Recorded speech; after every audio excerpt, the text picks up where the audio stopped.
Do whatever you want. Yep, it's on. Right there. Everybody subscribe to Race Mitchell Fishing.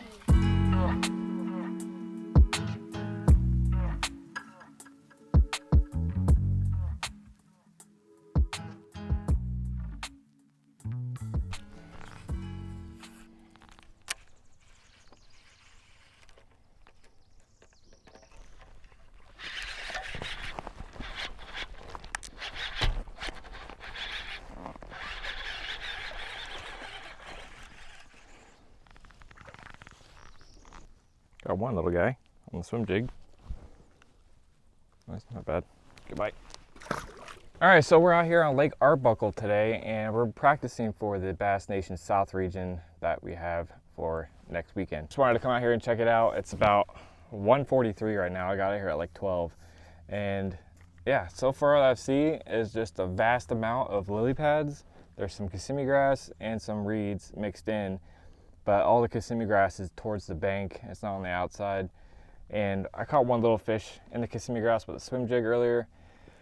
So that's what I kind of want to fish too, because it's something different than all this lily pads. They might catch one or two in the lily pads, but I just want to fish the Kissimmee grass and see if there's a definite holding pattern in there. I ran into a bunch of tilapia. There's a lot of tilapia beds that I saw up there. I haven't really seen too many bass beds. You can't really see through this water either. It's really dirty, tannic, fishing along, throwing different things. Right now I'm throwing the 6 Sense Clout. I haven't caught anything off it yet, but throwing this on a 1/2 ounce weight, and I'm going to be throwing my speed worm and the swim jig. So I'm just going to cycle through those three things for now. Might change it up a little bit. Might throw a bladed jig here in a little bit. Cool looking lake, just haven't caught anything crazy yet. So we're just going to keep going in, go up to this Kissimmee grass and see if we can pitch this around and get some more bites. I got swarmed by a bunch of kids at the ramp, which they were cool. They were really interested in the kayak and what I had and everything. And I just let them do a little intro there that you saw. That was pretty cool. They said they were fishing off the dock and caught a lot of bluegill and stuff, which is really cool. I like seeing that. I like all this laydowns and stuff, but the water's just too low, I think, for that. Before my graph died, I was looking at 1.7 feet, like right where I'm at. And it's pretty shallow up there, but that doesn't mean that the fish are not going to be up there, you know? But they very well could be that shallow. But like I said, I want to fish this Kissimmee grass, see what I come up with.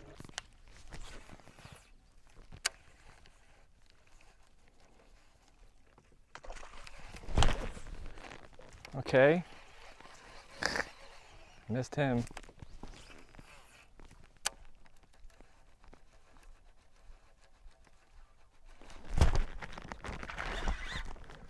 Got him again. Nope, came off. The little guy.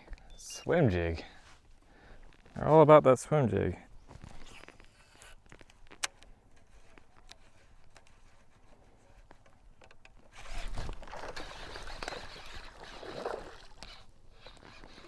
Okay. A little better.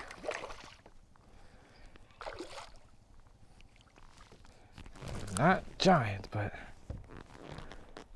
they're a little better. He ate that one pretty good. Yeah.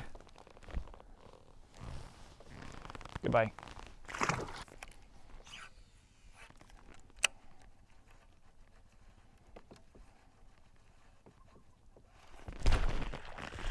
Yeah. They're all up in this. All right, I'm gonna mark this area, I think. And he ate that one good too. Goodbye.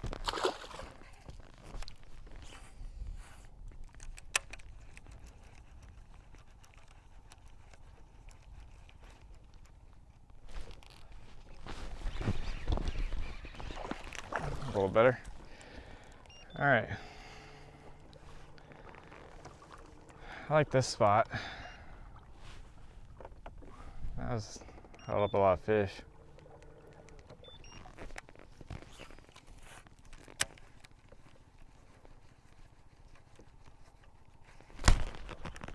Dude, it's like, all right.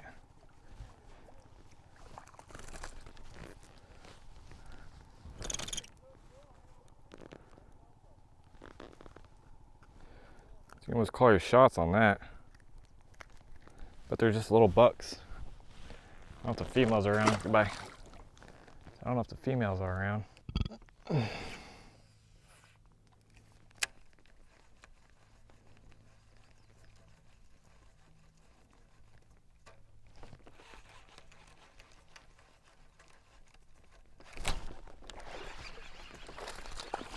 Yeah. Okay.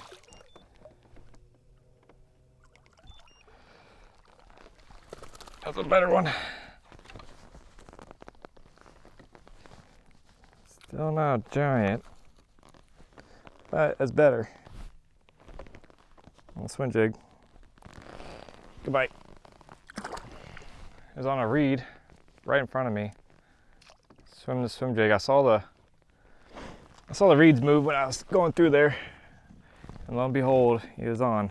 But I think I found an area or stuff that they're holding on, and I could just apply that to the rest of the lake. I want to go check out something else before it gets too dark. It's 3 o'clock.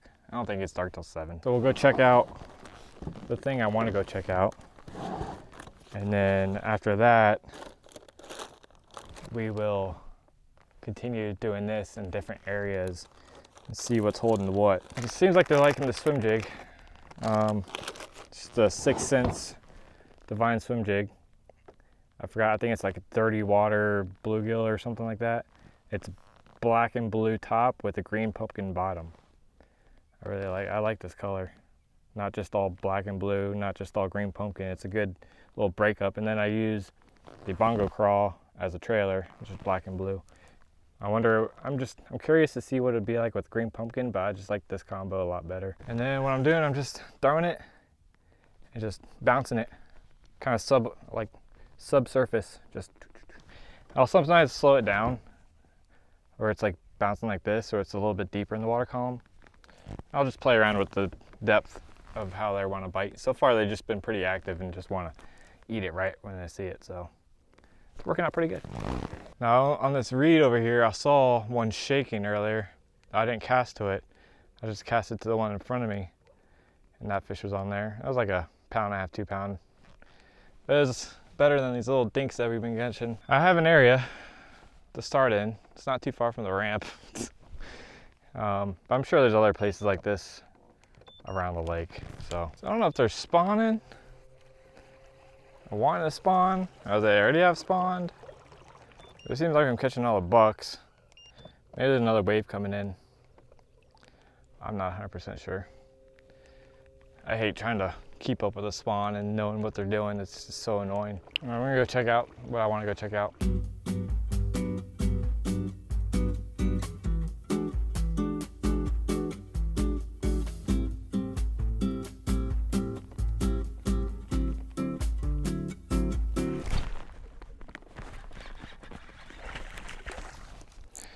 All right.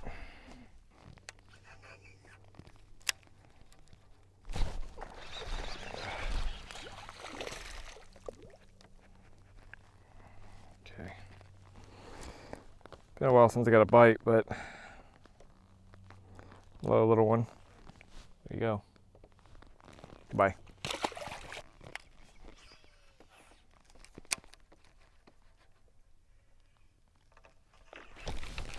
Oh, okay. That was a pretty decent one. Oh.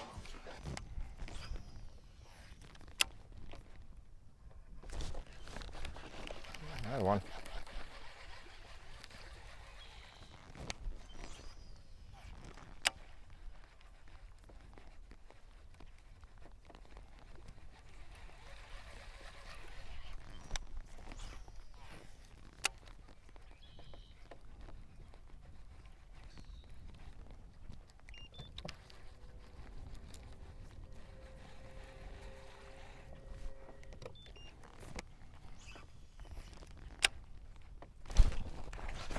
Oh, had him again.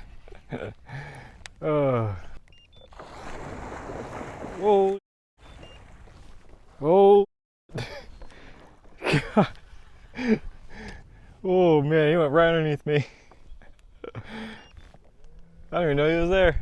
All right, I'm back where I started, where I was catching all those other fish.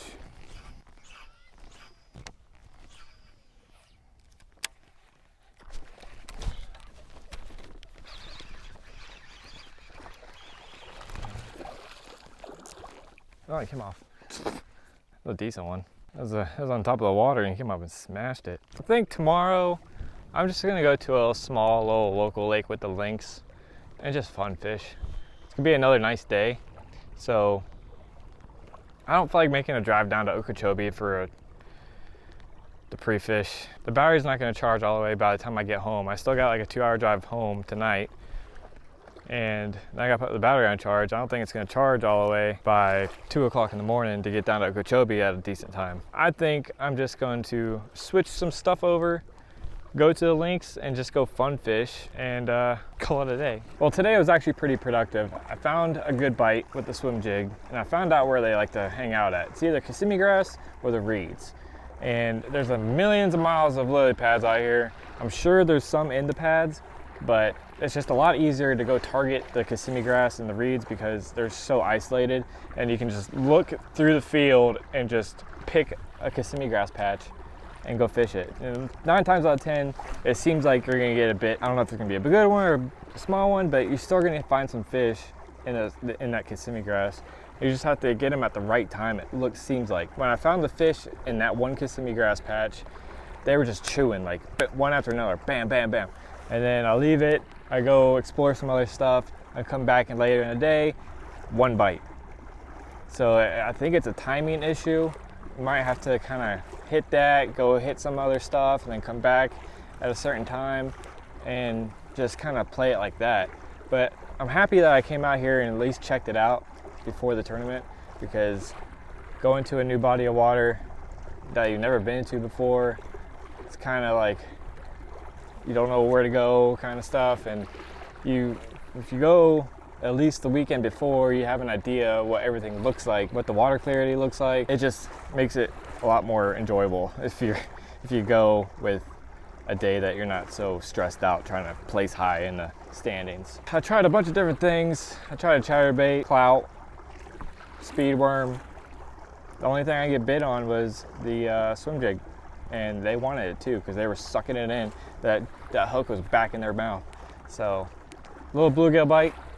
I think the bluegill spawn's starting to happen here soon. Anyways, I hope you guys enjoyed this. I'm gonna go into the next part of the video, which probably just gonna fun fish some little lake and see what happens that day. But let's just go on to the next day.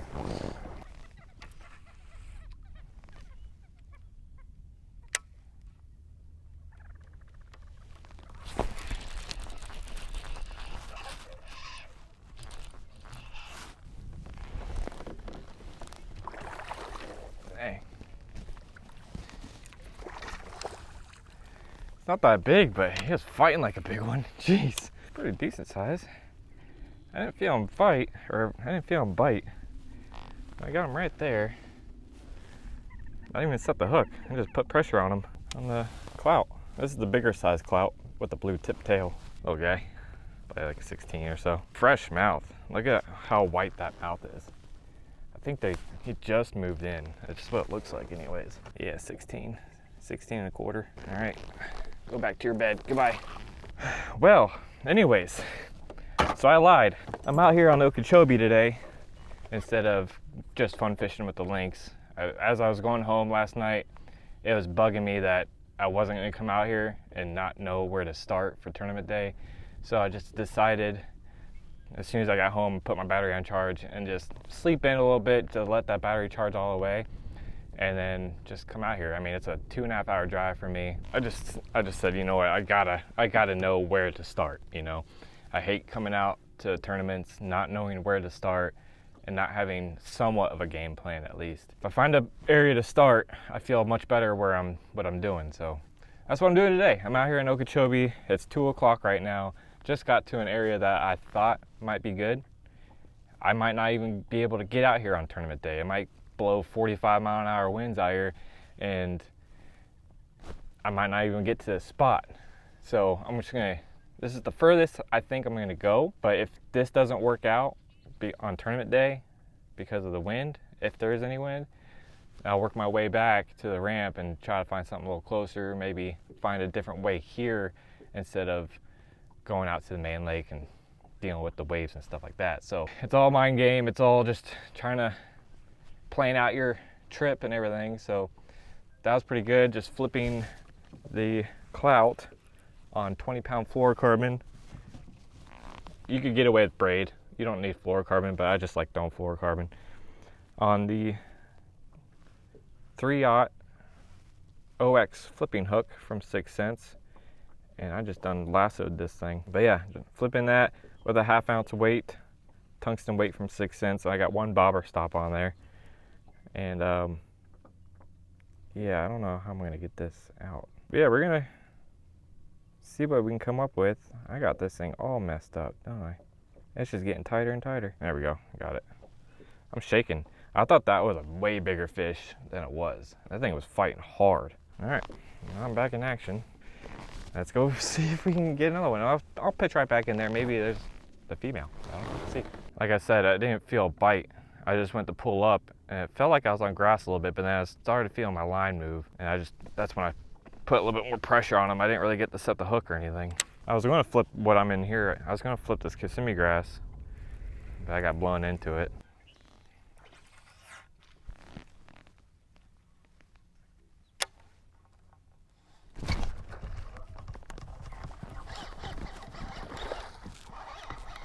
We'll see what happens.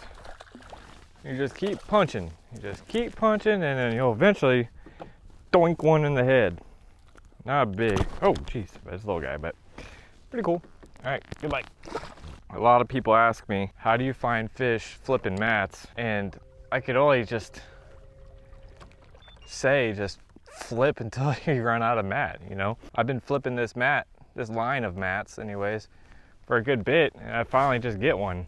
You know, I'm thinking in my head, maybe this isn't the deal, but I'm just gonna keep going until I run out, and then eventually I get one. If you get a bunch of bites, then that mat's loaded. But for the most part, you just gotta keep going until you find a stretch of them where they hang out at. The only advice I could really give, because that's what it seems like to me, you know, just keep going. I got this whole line of floating vegetation to flip. Eventually get into one, but hopefully we can get into a big one. I just don't like that's the only one I've caught so far, a little guy like that. And water depth kind of matters too. Like right now I'm in 2.6. Not that ideal depth, but there's enough water underneath these mats. Ideally you want like 3.5, 4 foot.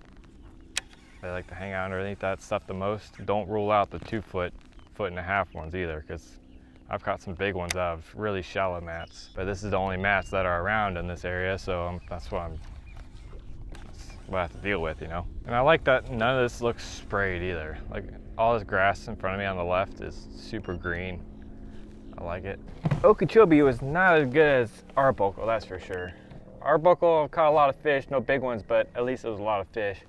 Okeechobee, 2 that I could find, but it's a completely new area that I just tried on a whim. I found on Google Maps. It looks promising. The water is clean. There's nice mats. It doesn't look like it was sprayed, but there's no fish around, unless they just didn't want to bite. But I don't know. But just this Okeechobee is just tough sometimes. So what we're gonna do, I think, is go fish some history stuff on tournament day for Okeechobee. I'm not going out to somewhere new again and just blank out like I did today. So anyways, Arbuckle good, Okeechobee bad. That's my pre-fishing for these 2 lakes. Pretty confident in Arbuckle. Okeechobee, just gonna have to hope for the best. But at least we came out here, checked out some stuff, so I'm not second guessing myself. And yeah, that's the main takeaway from this. But anyways, I hope you guys enjoyed. If you did, leave a like on the bottom, subscribe, and I can't talk. Subscribe if you haven't subscribed yet, and I'll catch you in the next one. Peace.